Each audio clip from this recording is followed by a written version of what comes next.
안녕하세요, 핑플릭스입니다. 그 커버드 콜 ETF 상품이 요새 굉장히 늘어나고 있는데요.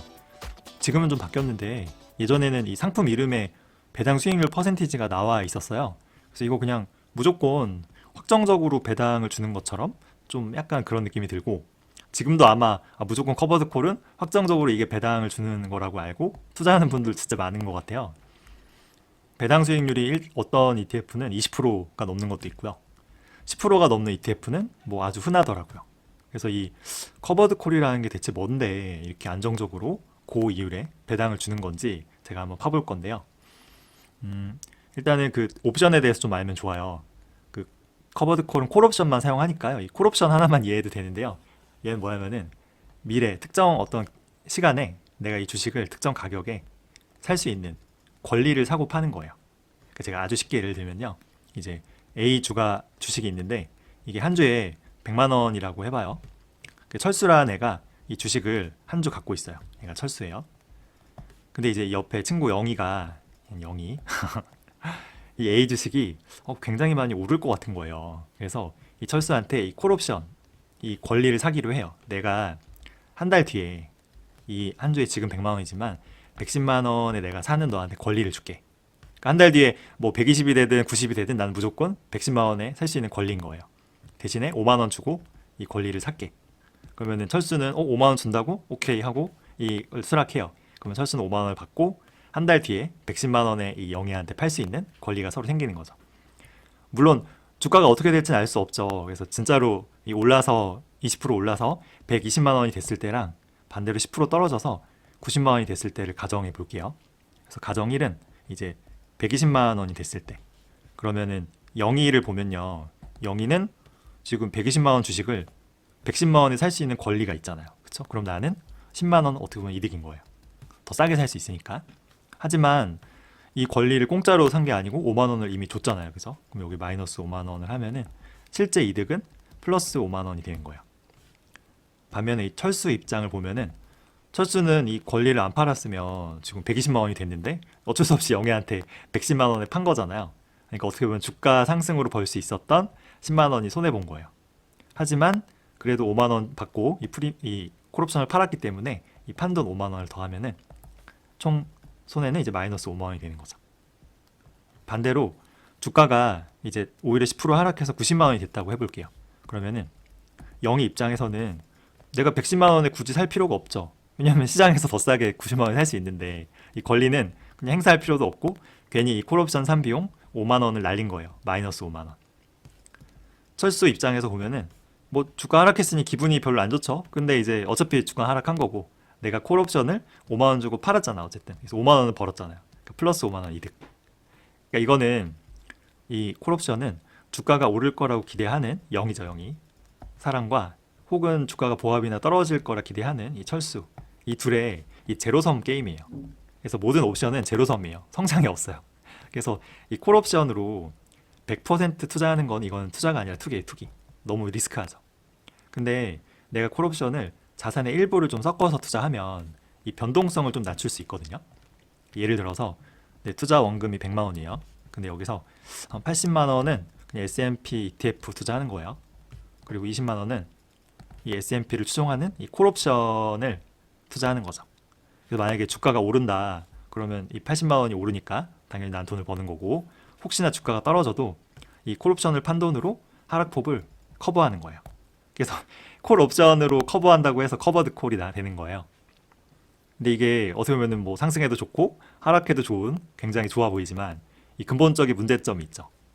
애초에 우리는 장기적으로 우상향한다는 믿음으로 투자하는 건데 자본을 지금 100% 투자한 게 아니고 80%만 투자했잖아요.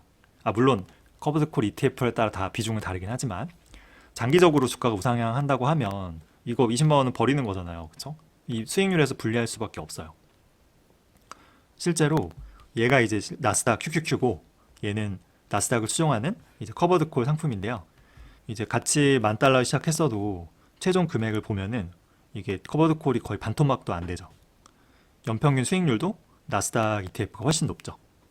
근데 최대 하락폭인데 얘가 이 나스닥은 거의 30% 넘게 하락했지만 커버드콜은 20%대잖아요. 그러니까 수익성은 안 돼도 변동성은 조금 더 낮긴 해요. 하락장에서 이 콜옵션으로 좀 보완을 하기 때문에. 그래서 기존에 이제 얘는 1세대 상품이고 뭐 2세대, 3세대 예전 거를 보완하는 새로운 커버드 콜 상품들이 나오고 있다고 하는데, 이제 근본적으로 커버드 콜은 100% 주식에 투자할 수 없어요. 이 콜옵션을 사야 되잖아 어쨌든. 그러다 보니까 장기적으로 이 수익성만 보면은 이 S&P나 나스닥 같은 그냥 평범한 ETF를 이길 수가 없습니다. 근데 이제 지금 미국 밸류에이션이 사실 좀 부담스럽잖아요. 향후 그 생각에는 뭐 조정받을 것 같다, 이런 사람이 오히려 커버드 콜을 활용하면 괜찮을 수도 있지 않을까요? 그러니까 예를 들면은 2022년에 32% 나스닥이 하락했어요. 그래서 만약에 진짜 이런 일이 벌어지면 나는 커버드 콜에 투자했다면은 하락폭이 일단 낮아지겠죠. 그리고 배당도 받으면서 버티다가 이 낮아진 가격으로 이제 커버드 콜을 팔고 나스닥을 줍줍할 수도 있잖아요. 그쵸? 타이밍 잘 맞으면. 근데 이제 이게 하락장에서 꼭 100% 유리한 건 아니에요. 이게 이제 보합이나 좀 완만한 약한 하락장에선 유리한데요. 너무 좀 급격하게 막 정말 갑자기 확 쇼크가 온다, 시장이 너무 하락한다, 그러면 이때 이 콜옵션을 팔아서 이 하락폭을 메꿔야 되는데 이거를 사줄 수 있는 투자자가 없어지죠. 그러니까 시장이 막 죽어 나가는데 이 콜옵션을 산다는 거는 이제 주가 상승에 베팅한다는 건데 이제 그런 사람이 없잖아요. 그럼 콜옵션을 팔 수가 없고, 이럴 하락장을 방어할 이 콜옵션 매도, 이 프리미엄이라고 하는데요, 이 수익도 없어지죠. 그러면 만약에 하락장이 길어진다? 그러면은 그나마 일반 ETF는 배당을 받으면서 하락장을 버티는데 이 코버드 콜은 기초자산 수가 부족하잖아요. 그럼 배당금도 적겠죠. 그러면은 이게 길어지면은 오히려 손실이 더 커질 수도 있는 거예요, 일반 ETF보다. 특히 이렇게 배당 수익률이 막 19%, 20%, 18% 이렇게 높은 애들은 내가 시장이 너무 안 좋아서 이제 커버드 콜 못했어. 손실이 생겼어요. 근데 배당을 줘야 되잖아, 또 월 배당을. 그럼 어떻게 주냐? 수익으로 배당 주는 게 아니고 이제 원금을 팔아서 주는 거예요. 원금 손실하면서 배당으로 나가는 거죠. 그래서 일본이 예전에 이런 게 굉장히 유행했다고 해요. 근데 결국은 이 원금을 팔아서 배당을 지급하는 ETF가 너무 늘어나면서 이제 완전히 문제가 된 거예요. 그래서 내가 하락장에서 커버드콜 상품이 배당을 주잖아요. 그러니까 이게 진짜 이게 콜옵션판 프리미에서 나오는 수익인지 아니면 그때 그냥 원금 깎아 먹으면서 주는 건지 파악하기가 쉽지도 않아요. 가장 최악의 상황은 이제 이렇게 커버드콜을 할 수 없는 이 급락이랑 이 급등장이 수시로 반복되는 거예요. 그러니까 가뜩이나 커버드콜은 기초 주식 수가 부족한데 그걸 또 팔아서 원금으로 배당까지 줬어요. 더 부족해졌는데 여기서 갑자기 급등한다, 주가가. 그러면은 원 기초자산과 수익률 차이가 더 심하죠. 그래서 여기서 또 콜옵션을 잔뜩 매수했는데 다시 또 급락해, 다시 또 급등해. 이게 반복되면은 타이밍 잘못 맞으면은 그냥 계좌 녹아내리는 거예요. 다시는 회복이 안 될 수도 있죠. 근데 뭐 이럴 확률이 좀 희박하긴 합니다. 그 ETF 매니저가 신기가 있는 거예요, 진짜. 그래서 이 주가의 급등 급락을 타이밍을 정확히 맞춰서 이 콜옵션을 사고 파는 거를 너무 잘한 거예요. 그래서 이렇게 되면 수익이 가능하죠. 오히려 S&P나 QQQ 같은 기초자산 수익률을 능가할 수도 있어요, 잘 맞추면은. 근데 이거는 정말 이 매니저, 펀드 매니저 이 능력을 믿어야 되잖아요. 그리고 이 매니저의 운도 믿어야 되죠. 그러니까 커버드 콜은 전형적인 액티브 상품이에요. 이렇게 콜 옵션을 사고 파는 이 옵션 매매 능력이랑 이런 게 굉장히 중요하거든요. 근데 과연 이 펀드 매니저, 이 전문가라는 양반을 장기적으로 믿을 수 있는가? 장기로 보면은 이제 인덱스 지수를 거의 액티브 펀드가 못 이겼거든요. 그 대표적인 예가 그 캐시우드 누님이죠. 그죠? 굉장히 돈나무 누나로 불리면서 유명했었는데 ETF 수익률이 완전 최악이었잖아요, 몇 년 최근은. 그리고 이런 커버드콜 상품은 수수료도 비싸요. 당연한 게 여기 이 매니저 인건비가 포함되어 있을 거 아니에요. 그리고 이 나와 있는 수수료도 진짜 콜옵션을 사고 파는 이 비용이 정확히 표기된 건지도 의심스러워요. 저는 플러스 알파로 더 들어갈 수 있다고 보거든요. 제일 대표적인 커버드콜 상품 중에 이제 제피라고 있어요. 여기도 보면은 매매 회전율이 174%예요. 근데 S&P 500은 회전율이 연 2%거든요. 그러면 이게 100 장난 아니죠. 그러니까 이게 커버드콜은 매매 회전율도 높아요. 자주 사고 판다는 거예요. 그러니까 이게 매매가 작고 이 콜옵션 옵션 거래가 활발해지면은 이게 과연 소비자가 이득일까요? 아니면 운용사나 증권사가 이득일까요? 전 개인적인 생각인데 이 미국에 이 옵션 시장 자체도 저는 거품이 좀 있다고 봐요. 최근에 옵션 거래 건수가 사상 최고치고 엄청 투자자들이 늘었다고 해요. 근데 이렇게 투자자들이 늘었다는 거는 커버드 콜 상품에서 결국 이 콜옵션을 팔아서 수익을 보는 건데, 이 투자자들이 많아지니까 이 콜옵션을 너도 나도 사려고 하니 이 콜옵션을 파는 그 프리미엄, 이 가격이 높아졌겠죠. 그쵸? 왜냐하면 수요가 증가했으니까. 그래서 이 옵션 시장의 거품과 투자자들이 몰리면서 저는 커버드 콜 상품이 최근 몇 년간 더 괜찮았던 거라 보거든요. 근데 이게 만약에 다시 시장 열기가 꺼져요. 그래서 이제 투자자도 감소해. 그렇게 되면 어떻게 될까요? 그러면 이 커버드 콜 상품에서 이 콜옵션을 사줄 투자자가 줄어든다? 그러면은 수요가 줄면은 당연히 프리미엄 가격은 떨어지겠죠. 혹은 이 커버드 콜 상품이 너무 많아졌어요. 사람들이 돈을 너무 많이 투자해서 다 커버드 콜에서 이제 콜옵션을 막 팔려고 해. 투자자는 한정돼 있는데. 그럼 이 공급이 많아지잖아요. 그럼 당연히 가격이 떨어지겠죠.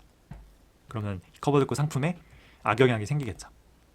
즉, 이 수요와 공급은 이 옵션 시장에도 전 적용이 될 것 같거든요. 뭐 정확하진 않아요. 이 시장이 좀 너무 어렵더라고요. 근데 저는 그래서 이게 지금 이 커버드 콜 상품이 괜찮은 게 이 콜옵션 프리미엄을 지금 좀 비싸게 팔 수 있는 약간 일시적인 상황이 아닌가. 이게 정말 장기적으로 꾸준히 지금처럼 비싼 가격으로 콜옵션 프리미엄을 팔 수 있는가. 이것도 좀 지켜봐야 될 것 같아요. 이렇게 정리하자면은 커버드 콜은 결국에 수익성에서 장기를 보면 뒤처질 수밖에 없고, 이게 어느 정도 일정하게 하락해야지 급등락이 반복되면은 정말 큰 손실이 생길 수도 있습니다. 결국 이거는 액티브 ETF예요. 이 매니저의 역량도 중요하고요. 그리고 그의 운도 너무 중요하죠. 그리고 이 회전율이 너무 높아요. 이런 수수료도 다 비용이고, 결국 인건비도 나가다 보니까 이제 수수료 비용이 너무 높다. 그리고 이거는 뭐 제 생각인데, 결국 이 옵션 시장도 수요와 공급이 따라서 향후 이 콜옵션 프리미엄이 낮아질 수 있는 리스크도 있는 거 아닌가? 라는 생각도 들어요. 뭐 그렇다고 커버드 콜이 절대 투자하면 안 되는 쓰레기냐? 그건 아니고요. 근데 이제 사회에 이제 가치업한 초년생이나 좀 젊은 2030 분들이 노후를 위해서 장기 투자해야지 커버드 콜로? 이건 아니죠. 이건 아니고, 저처럼 이제 파이어족이라 은퇴를 앞둔 분들, 그죠? 이런 분들이 배당 수익률을 좀 높이고 싶다. 그래서 일부 투자하는 거는 괜찮죠. 근데 그렇다고 커버드 콜 이 배당 수익률을 100% 믿고요, 모든 은퇴 자산을 커버드 콜에 몰빵한다? 이건 진짜 아니죠. 커버드 콜이 유행하기 전에 이제 이런 옵션을 활용한 대표적인 투자 상품이 하나 있어요. 다 들어보셨을 거예요. ELS. ELS 문제가 터졌죠. 이게 홍콩 이제 H 지수가 마이너스 50%만 하락하지 않으면은 이제 약속된 은행이자 플러스 알파의 수익을 주기로 했어요. 홍콩 시장이 50%? 말이 안 되잖아요. 근데 진짜 이렇게 하락했죠. 이게 상품을 판 은행원이랑 투자자 둘 다 아마 어떻게 이런 일이 생길 줄이야? 상상하지 못했을 거예요. 근데 미국 주식은 다르잖아요. 그렇죠? 그런 일이 생길 리가 없죠. 근데 2008년 금융위기 때 보면은 S&P 500도 마이너스 50% 났고요. 그리고 2000년에 이제 IT 버블 때 나스닥, QQQ도 마이너스 80% 하락했죠. 그러니까 이게 세상을 살다 보면은 별의별 일이 생길 수도 있어요. 그래서 이런 리스크도 있으니 몰빵은 안 됩니다. 12% 커버드 콜 상품을 활용하면요, 내가 3억을 투자했다. 그러면은 한 달에 300만 원씩 배당이 나와서 정말 아름다운 은퇴를 할 수 있죠. 근데 이건 말이 안 돼요. 이게 잠깐은 될 수 있지만 10년, 20년 영원히 이렇게 될 순 없다는 거. 근데 내가 이제 몰빵을 안 하고요, 뭐 한 자산의 한 10에서 20%? 이 정도만 내가 섞어서 그냥 분산해서 투자했다. 그러면은 커버드 콜은 수익률이 높으니까 이제 배당도 좀 많이 받을 수 있고, 약한 하락장이 오면은 조정장에서 포트폴리오 방어도 될 수 있죠. 정말 예상치 못한, 정말 뭐 이런 일이 생겨서 커버드 콜이 완전 망했다. 그래도 자산이 10에서 20%니까 뭐 큰 타격은 아니잖아요. 그죠? 근데 이제 커버드 콜이 종류가 너무 많더라고요. 너무 또 다양하고 막 서로 복잡하고 막. 그래서 이런 세부적인 내용을 꼼꼼히 좀 확인한 다음에 투자하시는 게 좋을 것 같고요. 근데 뭐 저는 사실 이런 복잡한 상품은 좀 싫어하기 때문에 하지 않습니다. 심플한 게 사실 제일 좋잖아요. 뭐 이건 개인 차니까 정답은 아니에요. 그래서 결론이, 자, 커버드 콜 장단점이 있지. 이게 무조건 장점만 있고 100%뭐 다 이걸 줄 수 있다? 이거 절대 아닙니다. 잘 공부해보고 이제 내 상황, 내 투자 성향에 맞게 하면 되고요. 제일 당부하고 싶은 말은 이제 세상에 공짜는 없죠. 꼭 명심했으면 좋겠습니다. 준비한 내용 여기까지고요. 궁금하신 점 있으면 댓글 편하게 남겨주세요.